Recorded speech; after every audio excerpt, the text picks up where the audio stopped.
Clause 6 of Rule 18, further proceedings on the amendment offered by the gentleman from Indiana will be postponed. It is now in order to consider Amendment Number 3, printed in House Report 110-422.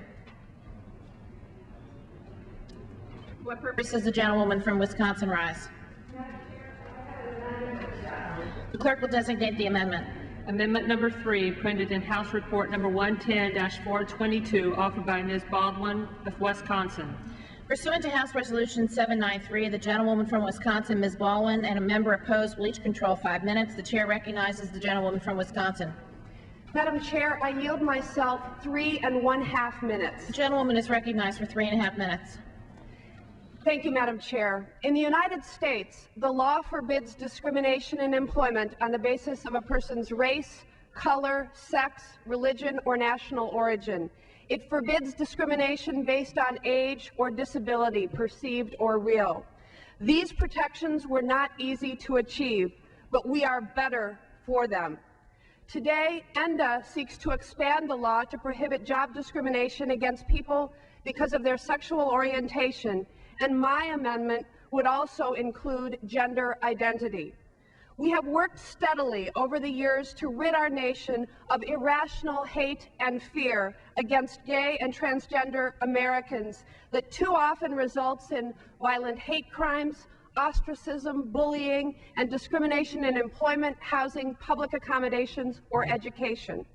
Today, at least 282 cities and towns and 19 states across the country have protections against discrimination based on sexual orientation in both public and private sector jobs. And more than 93 local jurisdictions in 11 states have laws that include protections based on gender identity. 195 American businesses employing more than 8.3 million American workers have exemplary policies that protect gay, lesbian, bisexual, and transgender employees, consumers, and investors. 58% of these firms provide employment protections on the basis of gender identity. It is time for Congress to catch up to our communities and American businesses. Today, we can strengthen our laws against discrimination in the workplace. While gay and lesbian Americans are now out and accepted in record numbers, not everyone understands the issue of gender identity.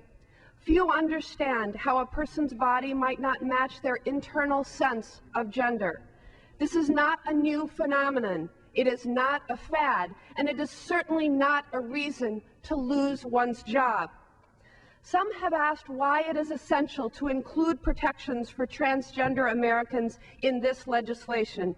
The answer is that this community shares a common history with the rest of the lesbian, gay, and bisexual community, a history of suffering discrimination and too often violence, just for being who they are. The importance of non-discrimination laws cannot be overstated. Substantively, they provide legal remedies and a chance to seek justice. Symbolically, they say that in America, we judge our fellow citizens by their integrity, their character, their talents, and not their sexual orientation or gender identity, race or religion, age or disability. Irrational hate and fear have no place in our society. If we truly believe in life, liberty, and the pursuit of happiness, if we truly want to protect the most vulnerable in our society, if we continue to profess that all men are created equal, then we must work towards achieving the American dream for all, and not just for some. Madam Chair, I reserve the balance of my time. The gentleman reserves the balance of her time. For what purpose does the gentleman from Indiana rise? I rise to claim the time in opposition. The gentleman is recognized for 5 minutes. Parliamentary inquiry. The gentleman will state his parliamentary inquiry. Do I have the right to close? Yes, the gentleman does. Thank you. I yield myself 3 minutes. The gentleman is recognized for 3 minutes.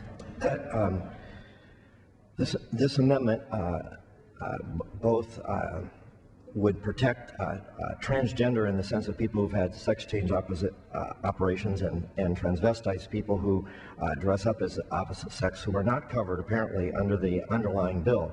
that this bill was to come in front of our committee, ostensibly partly because there was a major convention. A disruption occurred on the other party side over this particular amendment, and the bill was withdrawn. Then continued debate occurred, and in committee, a number of the Democrat members voted against the bill because this amendment wasn't included, and presumably that was going to be so the amendment could be offered on the floor and people would have a right to vote on this. I don't really need a right to vote on it. I think most people probably know where I stand on the issue. But I think that to not have a vote on an amendment like this is a political ploy. It's a political ploy in the sense of what appears to be happening here is that the majority doesn't want to have the embarrassment of their side dividing on an issue.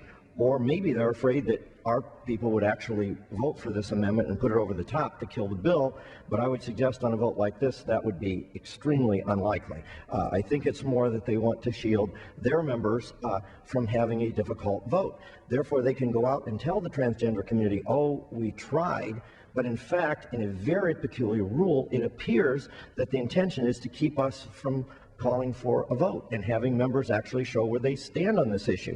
Not where they give speeches on this issue, but where they actually stand on this issue. Clearly the word perceived, an amendment that I had been denied for this bill, would have had a huge relevance also into this particular category.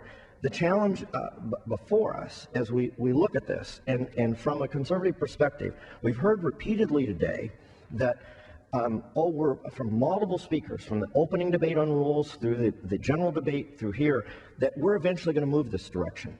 And yet we're told that we as conservatives are paranoid that, oh, religious organizations are going to be protected, this and that is going to be protected.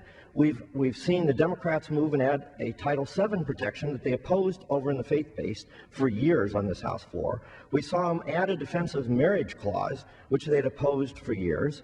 That we've seen them move even to the point of including, contrary to what the majority leader said, that the government is applying this. No, the military is exempt from having this bill apply to them. Inconsistency.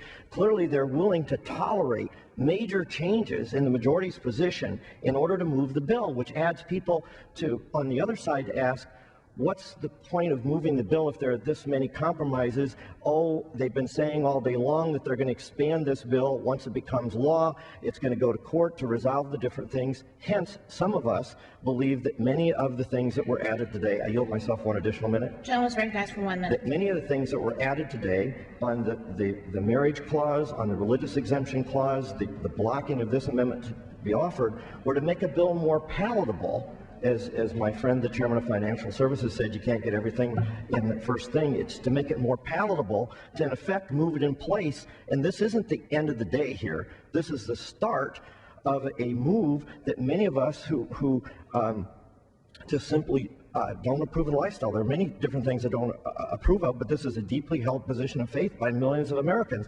And this is an attempt, a start of what's likely to be an increasing effort to have sexual liberties trump religious liberties.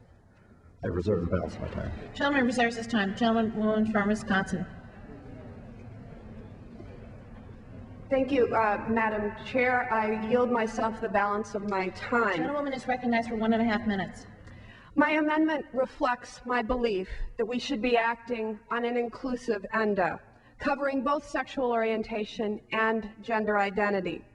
Now, those of us in politics know that it's much easier to protect a provision in a bill from removal on the floor than it is to add a provision to a bill once it has been reported out of committee.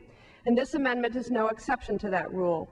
While I believe that a roll call vote on this amendment would demonstrate strong support for an inclusive ENDA, I believe that it will fall short of adoption. People have asked why I pressed for and insisted upon bringing an amendment to the floor and maintaining the option to withdraw it without a vote. The reason is simple. I believe that those who will be left behind by this bill deserve to hear on this House floor that you are not forgotten, and our job will not be finished until you too share fully in the American dream. So at the moment at which the closing arguments are made, I will withdraw this amendment with a commitment to my colleagues and all Americans committed to equality of opportunity and ending discrimination that I will do everything within my power to make this measure whole again.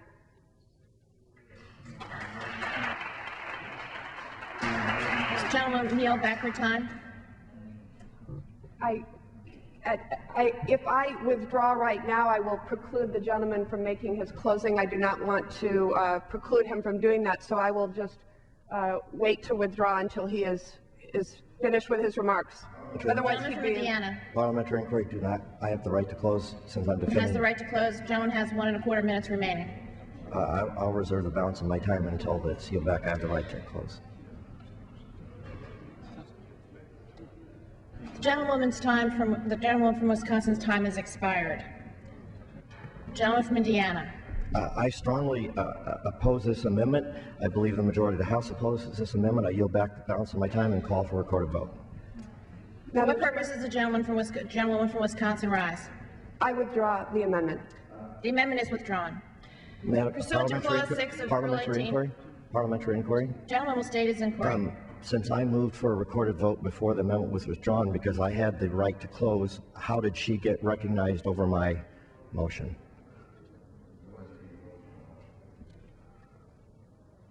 The gentlewoman withdrew the amendment before the chair put the question on the amendment.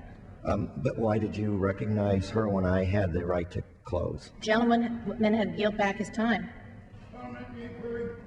Gentleman is recognized. State your inquiry.